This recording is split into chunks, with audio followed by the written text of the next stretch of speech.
So you've been trying to improve your life. You've been waking up early. You've been going to the gym. You've been meditating. You've been journaling. You've been doing all the right things. But then all of a sudden, it's Thanksgiving, Christmas break. You go home, and then all of a sudden, your parents don't let you do any of the things that you've been doing.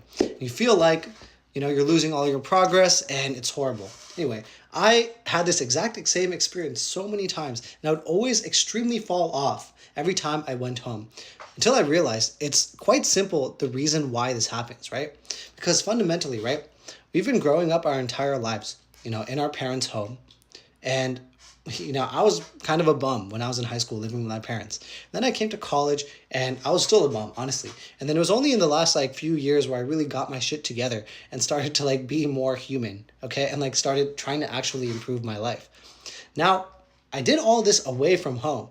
Now, when I came back home, my parents still remembered me as the bum that I was before, right? So obviously there was a little bit of a mental disconnect, right? My parents viewed me as someone different than how I viewed myself. So when I came home, right, and I'm like, oh, I want to keep going to the gym. I want to eat healthy. They're like, no, shut the fuck up. We're not going to do that for you.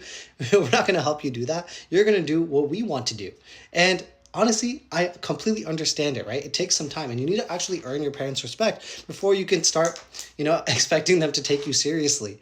And the best way to do it is one, wake up super early, right? Especially if you wake up earlier than your parents, that's a huge win. If you wake up earlier than your parents, you work out before they wake up, and then you spend time with them, then it's a whole different story.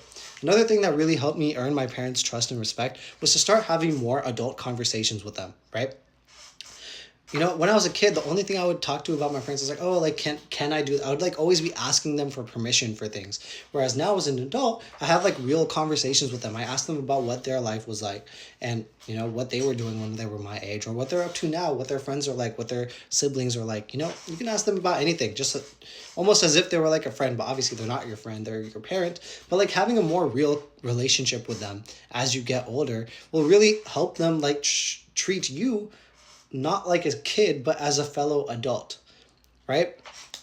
And finally, if you have some results in your journey, if you've actually been improving, your parents are going to be able to see that and they're going to want more of that for you. So as I continue to improve myself, my parents started to see my improvement as a person.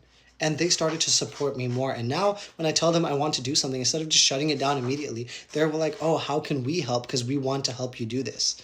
Anyway, that's how you stay locked in, even when you go home and are living with your parents.